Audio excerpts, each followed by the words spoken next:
पिछले कुछ चैप्टर से वन पीस स्टोरी में कुछ ना कुछ शॉकिंग और एक्साइटिंग होता ही जा रहा है और इस चैप्टर में बिल्कुल वैसी एक चीज़ हुई है। और पिछले चैप्टर के ब्रेक डाउन करते में तो हमने आपको बोला ही था कि अब हमें लगता है कि एक थर्ड पार्टी इन्वॉल्वमेंट होनी ही वाली है और ये चैप्टर पढ़ने के बाद ये चीज़ कंफर्म हो गई है। और थर्ड पार्टी इन्वॉल्वमेंट वैसे तो CP0 ही है, ज़्यादातर लोगों को इस चीज़ की उम्मीद थी। चैप्टर आने से पहले नीलेश और मैं स्पॉइलर पढ़ रहे थे, उसके बाद हम डिस्कस कर रहे थे और हम सोच रहे थे कि मरीन की तरफ से सिर्फ CP0 ही प्रेजेंस होगी, लेकिन चैप्टर बनने के बाद ये चीज़ बिल्कुल ही गलत हो चुकी है। तो चैप्टर की शुरुआत में दिखाते हैं CP0 को।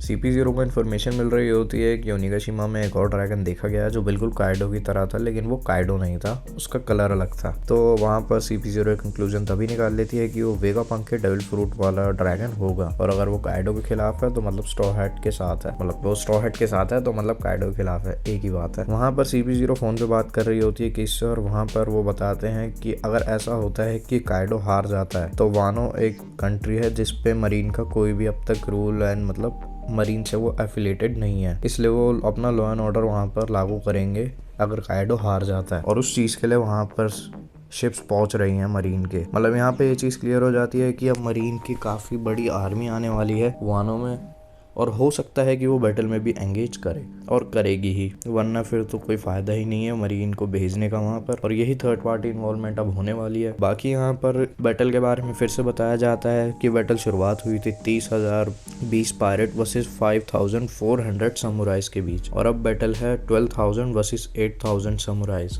तो बैटल के हालात जल्दी जल्दी काफ़ी ज़्यादा चेंज होते जा रहे हैं, लेकिन फिर भी CP0 वहाँ पर कहती है कि मैं बिलीव नहीं कर सकती वो कर सकते कि काइडो को कैसे हरा सकते हैं। और फिर वहाँ पर दिखाते हैं जो भी उनसे फोन पे बात कर रहा है वो है रॉब लूची। वहाँ पर कहता है कि हमारा एक और मिशन है निको रॉबिन को कैप्चर करना। तो बैटल कोई भी जीते लेकिन निको रॉबिन को कैप्चर करना बहुत ज़्यादा ज़रूरी है और ये चीज़ तो हम सबको मालूम ही है कि निको रॉबिन को एशियन लैंग्वेज पढ़नी आती है जिससे मरीन बहुत ज़्यादा डरती है, इसलिए निको रॉबिन को कैप्चर करना भी उनका एक बहुत बड़ा ऑब्जेक्टिव है। आगे निको रॉबिन को थोड़ा सा दिखाते हैं कि वो ब्रुक के साथ कहीं के लिए भाग रही है और ब्रुक फाइट कर रहा है और निको रॉबिन उसे फॉलो कर रही है क्योंकि शायद से निको रॉबिन बहुत ज़्यादा टायर्ड है और अब वो फाइट नहीं कर सकती। नेक्स्ट पेज पे दिखाते हैं ओनिगाशिमा को उड़ते हुए 5 मिनट बचे हैं ओनिगाशिमा के फ्लावर कैपिटल पहुंचने में और मोमोनोसुके वहाँ पर क्लाउड्स क्रिएट नहीं कर पा रहा। मोमोनोसुके ने बहुत ज़्यादा छोटे छोटे 3 क्लाउड क्रिएट करे हैं और यामाटो से छोड़ के जा चुकी है। यामाटो ने सोचा कि वो डिस्ट्रक्शन को एटलीस्ट मतलब कम से कम डिस्ट्रक्शन हो, ये चीज़ करने के लिए ओनिगाशिमा आइलैंड में वापस जा रही है और शायद से वहाँ पर जो बॉम्ब है उन्हें वो लैंड होने से पहले ही ब्लास्ट कर देगी या डिफ्यूज कर देगी या जो भी चीज़ करेगी जिससे कि डिस्ट्रक्शन कम से कम हो। लेकिन मोमोनोसुके के हालात बड़े ख़राब हैं, उसे लग नहीं रहा कि वो ओनिगाशिमा को होल्ड कर पाएगा और उसे क्या हमें भी नहीं लग रहा कि ओनिगाशिमा को मोमोनोसुके होल्ड कर पाएगा, लेकिन देखते हैं आगे क्या होता है। उसके बाद आगे दिखाया जाता है परफॉर्मेंस हॉल को जहाँ पर क्वीन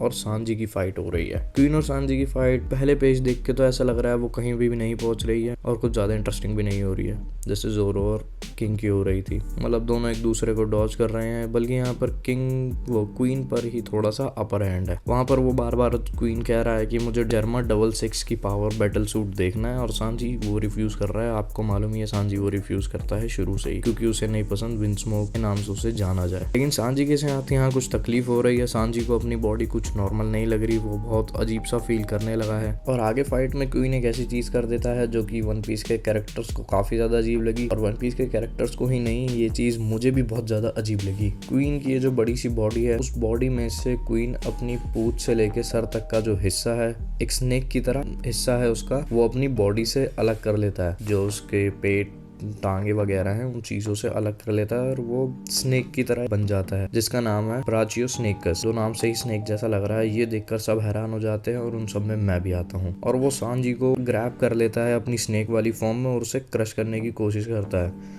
और वहाँ पर बताता है कि कलर ऑफ आर्मामेंट हाकी वाले लोग भी अपनी बोन्स को क्रश होने से यहाँ पर बचा नहीं सकते, लेकिन वो फिर भी उससे कहता है कि तुम जज के सन हो, तुम अगर एक बार मेरे को प्रॉमिस करते हो वो सूट दिखाने का, अपनी पावर्स दिखाने का जर्मा की, तो वो उसे एक चांस दे सकता है जिससे वो बच जाए। और सांजी यहाँ पर बहुत ज़्यादा तकलीफ में है लेकिन फिर भी उसे मना कर देता है। तो क्वीन वहाँ बताता है कि ये जो मेरी लेफ्ट ओवर है, जो बॉडी बची हुई है जिसका वो यूज़ नहीं कर रहे, नॉर्मली ये बेकार हो जाती है हम जैसे डायनासोर्स के लिए, लेकिन मैं एक साइंटिस्ट हूँ तो मैंने उसे मॉडिफाई कर दिया है और जब भी मैं बोलूँगा ब्रांचियो लॉन्चर तब वो एक शूट करेगी मिसाइल या जो भी है, और ये एक्सप्लेन करते में ही वो शूट कर देता है क्वीन के ऊपर क्योंकि उसने नाम तो लिया ही है ब्रांचियो लॉन्चर। उसके बाद वो बताता है कि बेवकूफ़ तुम्हें तब शूट करना है जब मैं ब्रांचियो लॉन्चर्स बोलूँ, और वो दोबारा शूट कर देता है और क्वीन वहाँ ज़मीन पर गिर जाता है, जिससे कि सांजी वहाँ से बच जाता है। लेकिन क्वीन फिर भी कहता है कि कोई बात नहीं, मेरा काम हो गया, तुम पहले ही अब मर चुके हो।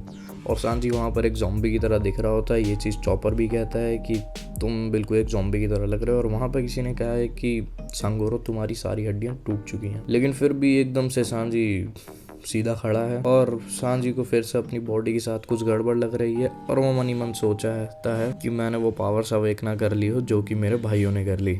इसका मतलब सांजी पूरी तरह से हील हो चुका है बड़ी जल्दी। वहाँ पर उसने लिखा हुआ है there I am back. Queen वहाँ पर अपनी तलवार उठाता है और सांजी के सर पर मारता है बड़ी जोर से, लेकिन सांजी को कुछ भी नहीं होता। क्वीन की तलवार टूट जाती है, जिससे कि ये चीज कंफर्म हो जाती है कि जो पावर जर्मा ब्रदर्स के पास है, सांजी ने भी वही पावर्स अवेक कर ली है। और यहीं पे हो जाता है चैप्टर खत्म। इस चैप्टर में आखिरकार एक थर्ड पार्टी इन्वॉल्वमेंट दिखाई दी गई है कि ये चीज अब कंफर्म हो गई है। और अगर वानो में लॉ एंड ऑर्डर एस्टेब्लिश करना है तो एक हाई अथॉरिटी का वहाँ पर मौजूद होना बहुत ज्यादा जरूरी है। CP0 एक अंडर कवर ऑर्गेनाइजेशन है जो डायरेक्टली वर्ल्ड लीडर्स के अंडर काम करती है, तो वो हमें नहीं लगता कि लॉ एंड ऑर्डर स्टैब्लिश कर सकती है। इसलिए हमें लगता है कि वहाँ बहुत ज्यादा बड़ी हाई अथॉरिटी का प्रेजेंस होनी जरूरी है, जैसे एडमिरल या फ्लीट एडमिरल। और कई सारी शिप्स वानो के लिए निकल चुकी हैं, तो उन्हें लीड करने के लिए भी कोई ना कोई होगा। तो हमें लगता है कि लीड करने के लिए वहाँ पर फ्लीट एडमिरल या फिर नया एडमिरल ग्रीन ब्लू होना चाहिए, क्योंकि जितने भी एडमिरल दिखाए गए हैं उनमें ये फ्लीट एडमिरल अपने काम को लेकर सबसे ज्यादा सीरियस है, अपनी पावर,